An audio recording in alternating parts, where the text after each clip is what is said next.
all my fight fans out there. Glad to be back. Had to take a little time away. So here I am with some news.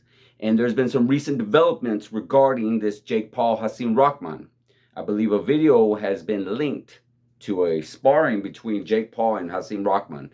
Only about, I don't say about what, 20 seconds, 30 seconds of the video. And it shows Jake Paul running and, you know, what have you. There's a lot to go into that when it comes to sparring. First of all, it's sparring. So it's like you guys are just practicing. And we know Jake Paul at that time when this went down wasn't the greatest. Well, he's not great, but let's just say that he's improved a lot more than he's improved now. And if we remember correctly, too, that this was like 2 years ago before he's even, I believe he even had his first fight against another YouTuber or even that Nate Robinson guy, I think it was, the basketball player. So yeah, you know, nonetheless, it was both of them sparring. Both of them sparring. So there really isn't much to go into regarding them sparring. So I'm not even sure why. I guess it's just for the hype, guess for the build. And I've been hearing a lot of experts comment on the sparring, and also in recent news, Hasim Rahman's weight drop. They weighed him in, believe, not sure if it was yesterday or the day before, that he is now 206 pounds. And the weight was, the first contracted weight was 200 pounds, and then they both agreed to a 205 pounds. Well, Jake Paul agreed to 205 pounds. I believe Hasim Rahman's team was still negotiating or talking it over before all the whole negotiation, the whole fight fell off. Now, I've been hearing a lot of experts in the boxing community, even in the MMA community, talking regarding this fight, how obviously partial is Jake's fault, partial is Hasim Rahman's fault. So I'm asking you guys, who do you feel more is at fault for this? Because today is Saturday. Today we were supposed to see this fight take place. Now, from what the experts say, they say that, oh, well, there shouldn't be much of a weight difference, you know, especially in the sparring video. In the sparring video, why we're even talking about the sparring video is even Hasim Rahman brought this up, that he was 230 pounds. So if you fought me at 230 pounds, what's the difference between you fighting me then and fighting me now at 230 pounds, or even 215 pounds is what he mentioned in an interview or a press conference that he did a couple of days ago. And some experts even agreed to that. Some experts said, oh, well, it shouldn't even matter what the weight was. You know, it shouldn't, Jake should have just fought him anyway. You shouldn't cancel a whole event for just because he's off by 10 pounds or 15 pounds, whatever the case is at the time. And here's what I got to say. Reason why I'm siding with Jake on this is because if you guys think about it, one, Hasim Rahman wasn't a replacement. Jake was never training for Hasim Rahman. He was training for Tommy Fury. That's who he was actually training for. He wasn't training for anybody else. Then Tommy Fury pulls out, couldn't get into the country, whatever. Jake Paul scrambles up, finds a replacement, and finds Hasim Rahman and gets a contract together and tells him, hey, let's fight at 200 pounds. Then he couldn't make the weight and said he was at, okay, well, do 205 pounds. And then Hasim Rahman comes out and says, you know what? If you could fight me at 200, at 30, you could fight me at 215. Of course, the fight gets called off. Of course, Hasim Rahman comes out and says, no, they didn't give us enough time, which I believe in the interview, they said they gave him, they sent him the information at noon, and his management team got it at noon, and they were discussing it, and they called off the fight like at 8 o'clock, 9 o'clock p.m. So they gave him pretty much an 8-hour window. How much time do you need to discuss this? Because first of all, you shouldn't even be discussing anything. You were the replacement, and you couldn't even meet the 200-pound contracted weigh-in, and yet they give you another 5 pounds, and you couldn't even meet that at the right time. You know, you guys were talking about how they needed to discuss it. They can't just automatically say yes to it. Well, unfortunately, that's something you were supposed to do. What were you trying to discuss? A possible another negotiation, or what was there? What was going on at that time? And that's something that, you know, gets to me as well. And now I know what a lot of people were saying. Oh, he was afraid to fight him. He was afraid to fight him.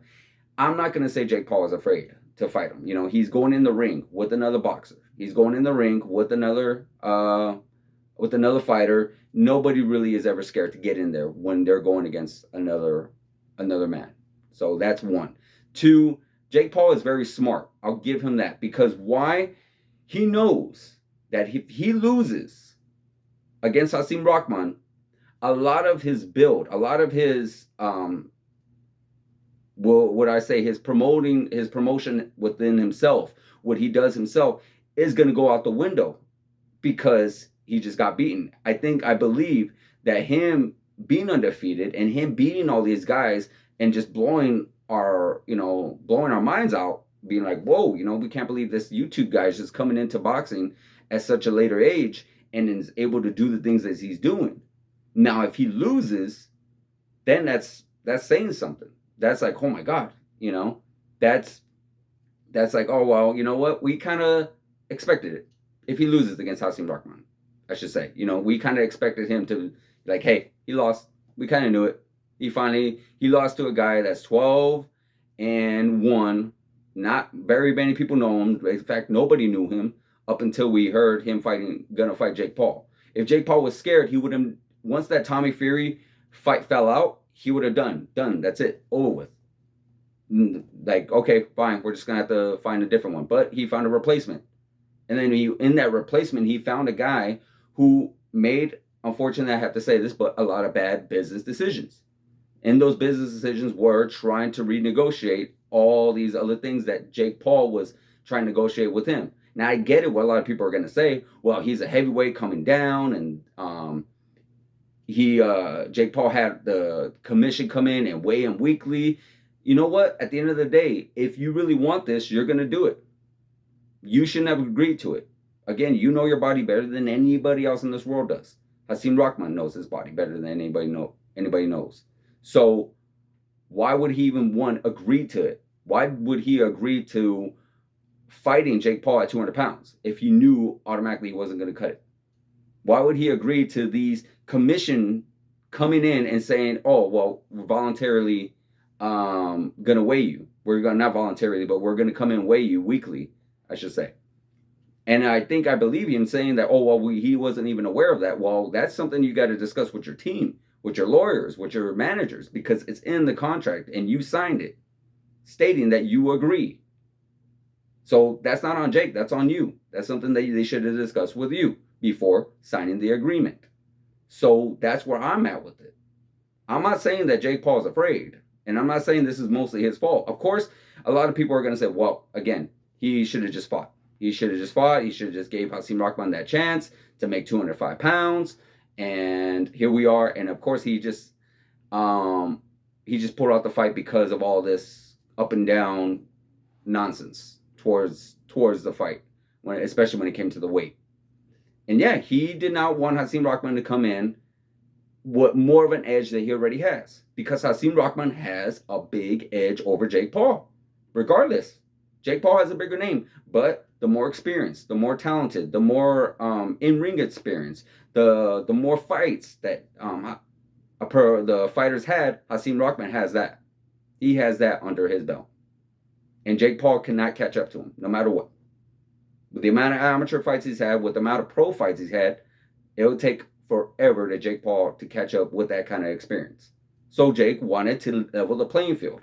Now, if this was a fight that Jake anticipated before, like I said, before there was no Tommy Fury, it was Hasim Rahman, then yeah, maybe they would have fought at a higher weight. Maybe, because then maybe that would have gave Jake a chance to actually train for Hasim Rahman, to study Hasim Rahman. Because I give it to Jake Paul, I give him all the credit in the world, he's taking this very, very seriously. He wants this done. He wants to make this happen with him and Hasim Rahman or with any other boxer. Jake has called out and has wanted other fights from MMA fighters and boxers. And of course, we give him crap for calling out older ones, but I also got to side with him and understand that, yeah, you are a name and you are good. And the last thing people want to do is lose to a guy who has not trained as long or has not been in boxing as long. as he has. So I understand it. But what about you guys? What do you guys think? What do you guys think really, really happened? Or was it this really big thing about possible non-ticket sales, which we do not know 100%? Unless it's a real, comes out clean, 100% yes, they weren't selling tickets. It was not trending. It was not going to sell as much as it should have sold because they did do it at Madison Square Garden. Maybe if they did it at a different venue, maybe we'll still see the fight. But because MSG is the mecca of boxing, is like the home of boxing, I guess many could say, like basically where all the legendaries fought throughout years and years and years and years and years of boxing.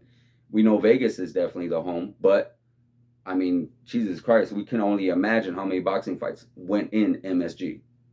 That's where legends were made, were created.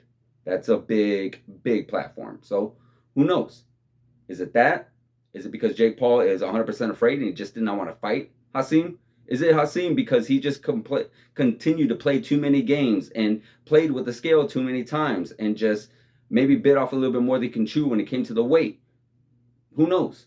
What do you guys think? Like, subscribe, leave me a comment. Let me know what you guys feel. Let me know what you guys think. See you guys in the next video.